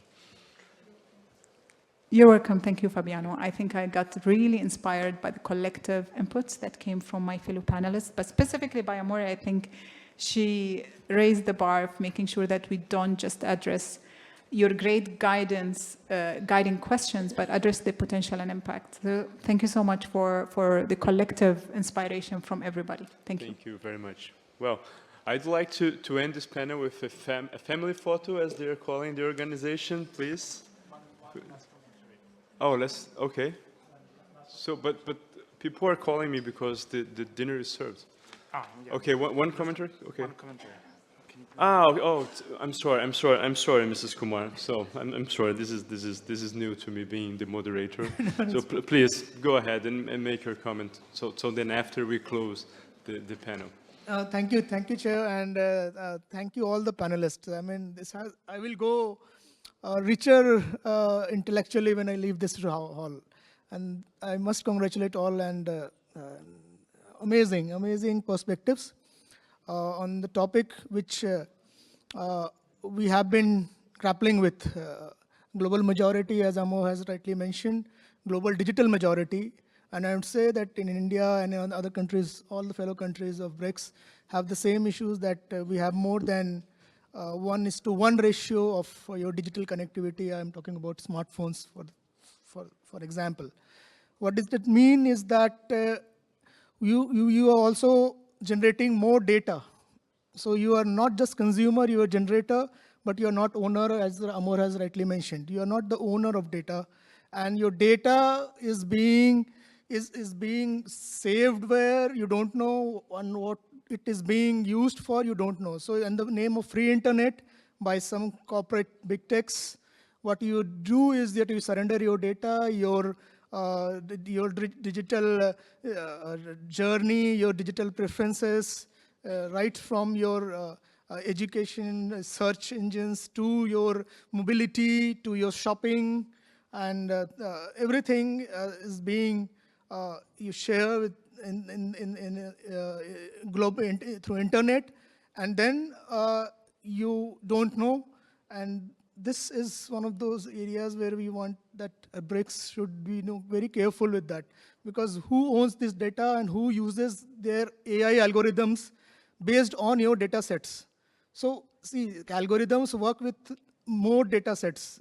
The more you provide the data, the more precise it keeps becoming on. And we are the, being that largest digital majority, we are also the largest digital market.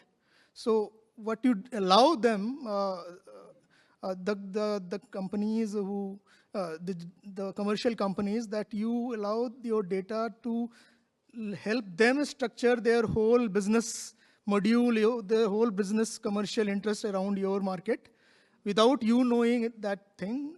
And I am saying this because I have faced that. Well, you go and talk to your friend on phone and just tell them that you are planning to visit this place.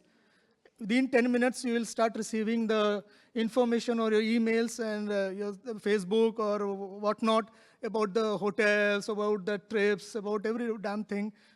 Just because, and you had just not mentioned, written anything, you just have a talk. So somebody is listening to you. And this is a dangerous thing as a part of security chair, because you allow that access to mic and your galleries, and when you install an app or something. And if you don't do that, it doesn't go forward. So I don't know, we need something from BRICS that this cannot be allowed. We use this for this purpose only, but all other things are private things. So you don't allow your personal information to be used as a commercial data for somebody who is gaining out of it and making profit. What you are gaining? You get nothing. So in biodiversity, which area I also interest is ABS, access and benefit sharing. So something on that line, if you are allowing, even if it is informed access, allow informed consent, you should be getting that benefit shared from those profit who are making those profit out of commercial gains. But the sad part is that you don't allow that data access without your knowledge. It is being shared and it is being used by others, and you don't know. I don't know.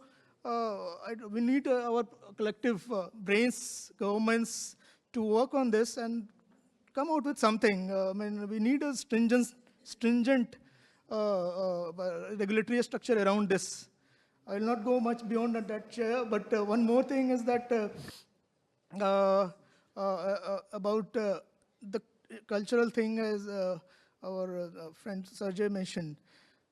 AI-based algorithms will talk in binaries. This is how the computer programming works.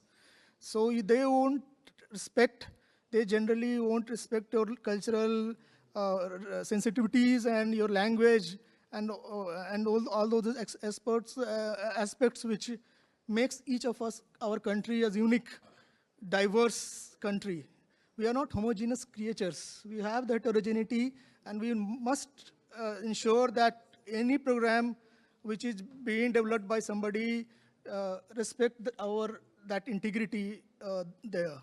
So I don't know how we will do that, but we need to brainstorm this and come out with some kind of a convention, some protocol or something, that we do not allow that kind of, trespassing or those kind of things in cultural integrity and our personal spaces at some point of time. So thank you so much, and thank you so much, speakers. It was wonderful listening to you. Thank you. Mr. Chairman, sorry, can I just add one point? I just want to go on record because I know this is being documented. Building off on what our sister Hoda said, I'd like to also recommend to BRICS to create a co-incubation and a co-acceleration startup program. Because the last thing that I want is for someone from Baku or Burkina Faso to incubate, for example, in the global north. Look at, for example, the unicorn in the UK. It's a Lithuanian company. It's Revolut, right? We need to have our own unified standard that will level the playing field. And then what we need to do is create our own fund that will support projects of the global majority for the global majority. And we look to UAE to do something like that, and Hong Kong too. I'm looking at you, okay? 100%. And UAE. 100%. I just wanted to also, Fabiano, if you allow me, to add to the gentleman. What's your name? I'm sorry. Amit. Amit had made a very positive, a critical point here. When you look at emerging technologies and critical technologies and advancing those technologies into global markets, the global companies have always a kind of a tough ride in between innovation and regulation. They use our markets for deployments of those technologies and for building use cases, for generating data that would get their algorithmic to that kind of fine-tuning concepts. It's not allowed within the EU, for example, to use those artificial intelligence tools to use user data to train these artificial intelligence users. This is part of the DMA Act, the Digital Market Access Act. If those companies went against it, they can be fined within EU, and there has been instance in the past where they have been fined for being anti-competitive and not competitive enough by introducing a lower type of technology to have a backdoor against this. And those fines have manifested in over 1 billion kind of notes of collective fines against Microsoft and Meta and Google and other companies as well. So what is the parallel for the BRICS? That's a great question.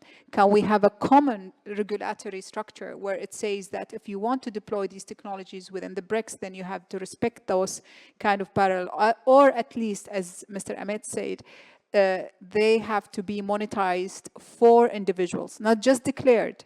You should agree on a term to monetize your data within those structures and should be able to be paid back for them from these economies. If we played it on this level, then number one, we protect our growth sovereignty when it comes to these type of technologies. And number two, where is our equivalent LLMs that are being developed in the BRICS nation? Those LLMs are supposed to be as competitive as the global north LLMs. And if they are as competitive, if we use your thesis that we are the biggest data concentration markets to train these LLMs, then we should use them because they are homegrown data, right? So we should use them to train our own LLMs. So I would say we should advocate for building homegrown LLMs here within the BRICS nation that I'm sure will absorb over, I would say, 200 languages from these different nations. And then they will be as competitive, or if not better, than the ones we are seeing across North. Wow, thank you very much. The best part is at the end. Thank you very much again.